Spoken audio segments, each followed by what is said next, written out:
Saya Jessica. Baiklah. Ya, Kamu lagi apa? ini nah kan kemarin kan aku lagi nulis bareng nih kan, nih banyak tuh nah. Terus pas aku cek lagi ternyata ada yang hilang. Nah, yang hilang ini ternyata sudah lama. Pusing betul nah.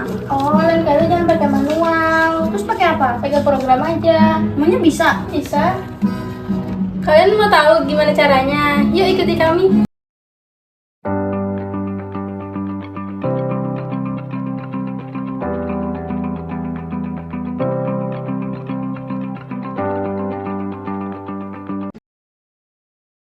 Di sini sudah lihat daftar menunya ya. Ketika kita menjalankan menunya, ada di sini ada daftar barang, kemudian ada daftar kategori barang, daftar mahasiswa, pinjam barang, kembalikan barang, dan daftar peminjam. Terakhir itu yaitu keluar. Nah, kita coba jalankan yang pertama daftar barang. Langsung kita enter. Nah, di sini kelihatan bahwa ada daftar barangnya, ada mouse, ada keyboard, ada monitor, ada printer, ada proyektor. Dan di sebelah kiri ini 1, 2, 3, 4, 5 itu adalah ID-nya atau nomornya. Nah, setelah itu kita coba kita lihat kategori barangnya, kita enter.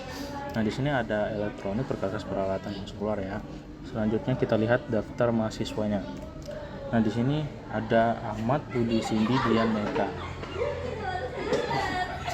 Kemudian lanjut kita langsung coba pinjam barangnya. Nah, di sini ditanya masukkan ID barang yang akan dipinjam. Kita lihat di atas tadi, misalnya kita ingin meminjam proyektor. Kita masukkan di sini proyektor 5 ya. Masukkan angka 5. Selanjutnya masukkan ID mahasiswa yang diminjam. Di sini ada Ahmad Budi. Sini ya, kita lihat di sini kita pilih misalnya Budi. Kita tulis 2. Setelahnya barang berhasil dipinjam. Setelah itu kita misalnya mau kita lihat daftar peminjamnya ya, kita pencet sini 6.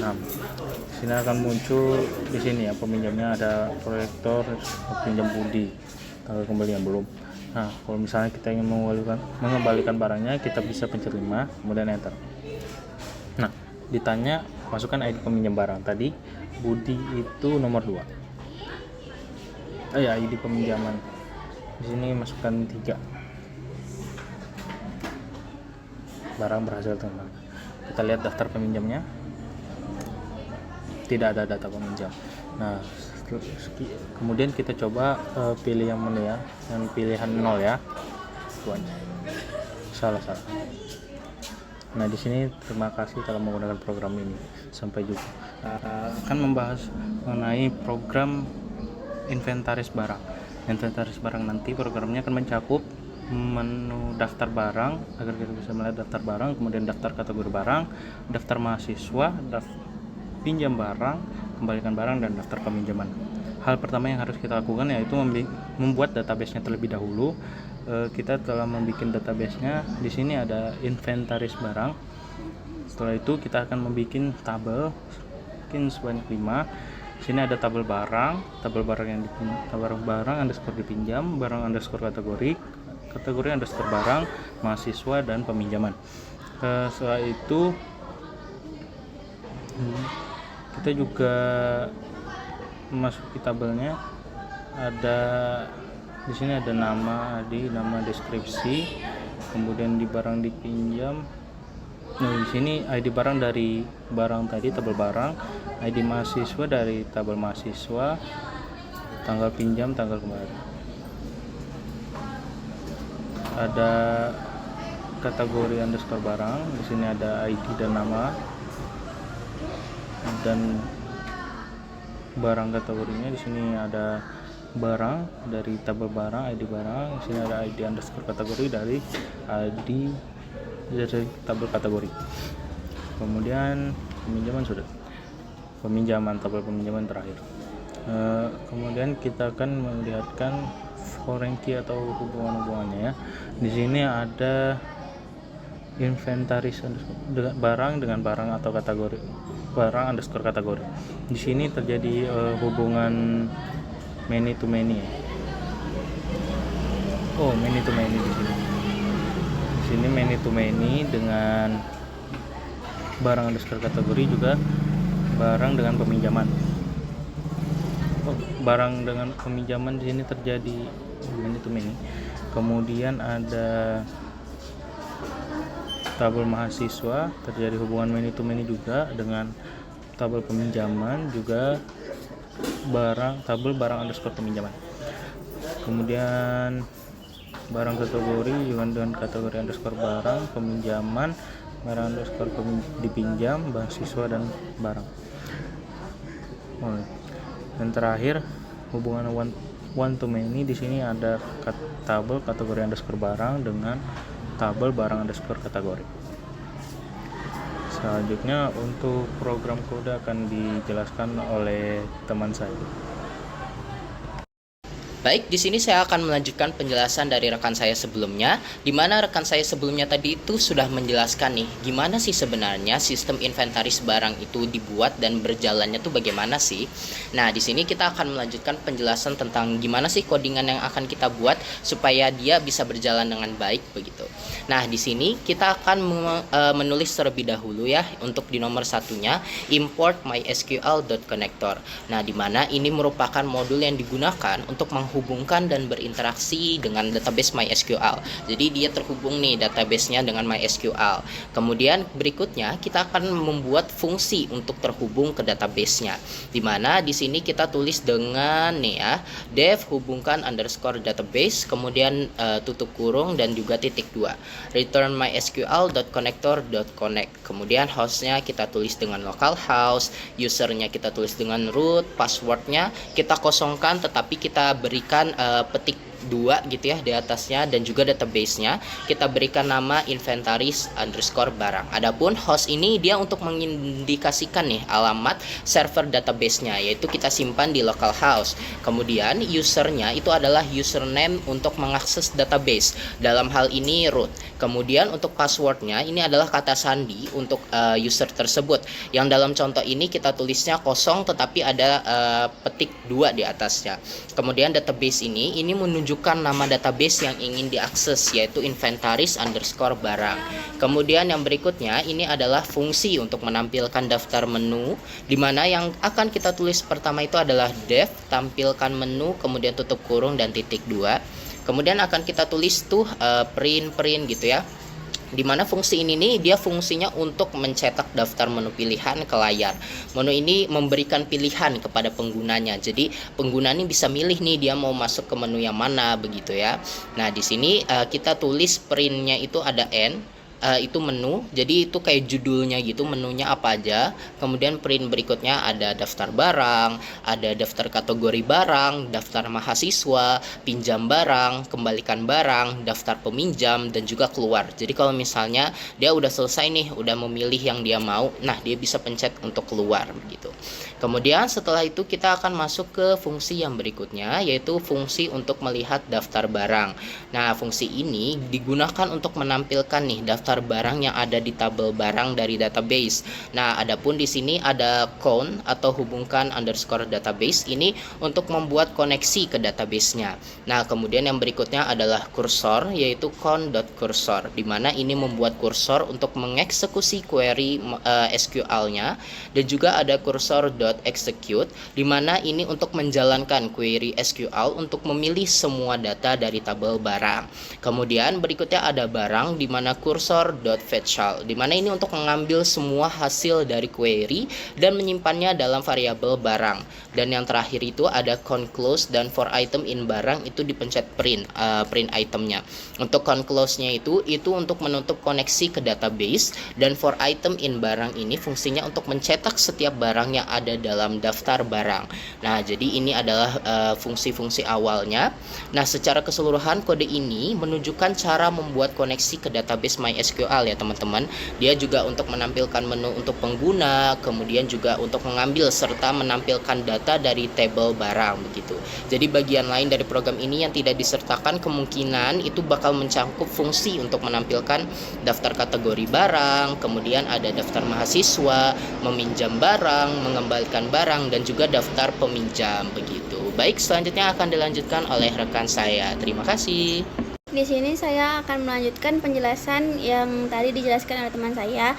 Di sini saya menjelaskan yang pertama adalah fungsi untuk melihat daftar kategori barang.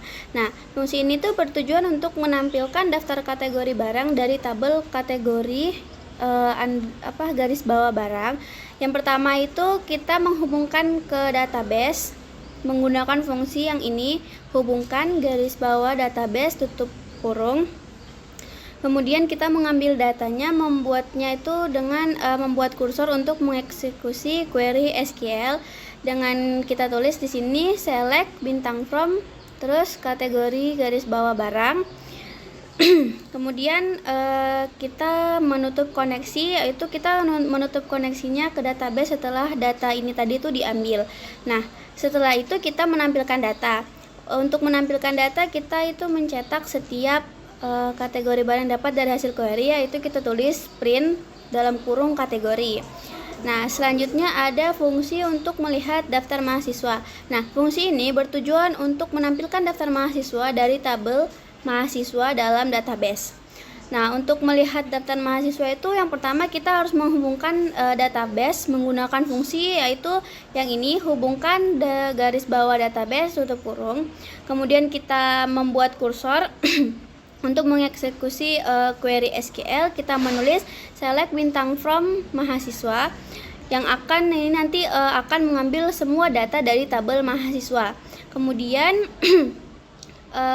terus kita tulis di sini mahasiswa sama dengan kursor titik VCL tutup kurung. Terus untuk menutup koneksi itu kita setelah ini kan kita menutup koneksinya, kita tulis kon titik close tutup kurung. Kemudian untuk menampilkan data kita tulis for MHS in mahasiswa, lalu kita print dalam kurung MHS. Ini untuk mencetak setiap mahasiswa yang dapat dari hasil query. Kemudian kita lanjut di fungsi untuk melihat daftar peminjam dan barang yang dipinjam. Nah, untuk fungsi ini bertujuan untuk menampilkan daftar peminjam beserta barang yang dipinjam dari tabel peminjam, barang, dan mahasiswa. Untuk melihat fungsi ini yang pertama yaitu kita hubungkan dulu ke database, yaitu hubungkan garis bawah database tutup kurung. Kemudian kita mengambil data. Nah, untuk mengambil datanya kita membuat kursor titik execute, lalu kita tulis select p.id, b titik nama as nama underscore barang, m titik nama as nama underscore mahasiswa, p titik tanggal underscore pinjam, p titik tanggal kembali. Kemudian setelah itu kita setelah kita mengambil datanya di peminjam, barang, dan mahasiswa menggunakan inner join. Setelah itu kita akan menutup koneksi, yaitu ke database setelah datanya itu diambil. Setelah kita tulis ini kan pertama kita ke peminjam sama dengan kursor titik VCL tutup kurung, kemudian kon titik close tutup kurung, lalu kita tulis jika dia tidak meminjam maka tidak ada data peminjaman. Sedangkan yang lain kalau misalnya dia ada peminjam maka data-datanya akan muncul di database nanti. Mungkin selanjutnya akan dijelaskan oleh teman saya. Baik, di sini saya akan melanjutkan penjelasan dari teman saya, yaitu fungsi untuk meminjam barang. Fungsi ini digunakan untuk mencatat peminjaman barang oleh seorang mahasiswa. Prosesnya yaitu yang pertama meminta pengguna untuk memasukkan ID barang dan ID mahasiswa yang meminjam. Yang kedua, membuka koneksi ke database menggunakan fungsi hubungkan database. Yang ketiga, membuat kursor untuk menjalankan perintah SQL. Yang keempat, menjalankan perintah SQL untuk memasukkan data peminjaman ke dalam tabel peminjaman. Data yang dimasukkan termasuk ID barang, ID mahasiswa, dan tanggal peminjaman yang diisi dengan tanggal dan waktu saat ini menggunakan now. Selanjutnya, menyimpan perubahan ke database dengan con.commit. Selanjutnya, menutup koneksi ke database. Lalu mencetak pesan bahwa barang berhasil dipinjam. Yang kedua, fungsi kembalikan barang. Fungsi ini digunakan untuk mencatat pengembalian barang yang dipinjam. Prosesnya yaitu yang pertama, meminta pengguna untuk memasukkan ID peminjaman barang, membuka koneksi ke database menggunakan fungsi hubungkan database, membuat kursor untuk menjalankan perintah SQL, menjalankan perintah SQL untuk memperbarui entry peminjaman dengan menambahkan tanggal kembali yang diisi dengan tanggal dan waktu saat ini menggunakan, yaitu now. Selanjutnya, menyimpan perubahan ke database dengan commit. Menjalankan perintah SQL untuk menghapus entry peminjaman yang sudah memiliki tanggal kembali atau barang sudah dikembalikan. Selanjutnya, menyimpan perubahan ke database dengan commit. Selanjutnya, menutup koneksi ke database. Mencetak pesan bahwa barang telah berhasil dikembalikan. Nah, untuk program terakhirnya atau program utama di sini ada if underscore name underscore sama dengan underscore main equal to, tampilkan menu. Tanda kurung itu akan menunjukkan kalau itu adalah sebuah fungsi pilihan sama dengan input pilih menu. Ini pilih menu titik 2. Nah, di sini akan mengambil if pilihannya sama dengan 1, maka yang akan terjadi menjalankan def lihat barang. Jika pilihannya elif 2, jika elif pilihan sama dengan 2, maka akan menjalankan program menu lihat kategori dan seterusnya. Setelah itu hingga pilihan 0, maka akan print terima kasih telah menggunakan program ini, sampai jumpa. Jika memasukkan input pilih menunya angka yang tidak masuk di sini, seperti misalnya memasukkan 7 atau 8, maka pilihan tidak valid, akan muncul pilihan tidak valid. Silakan pilih menu yang benar. Nah, jadi gitu guys, cara bikin programnya gampang kan?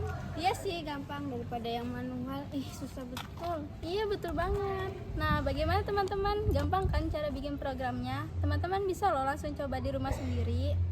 Oke teman-teman, sekian video dari kami. See you in next video. Dadah.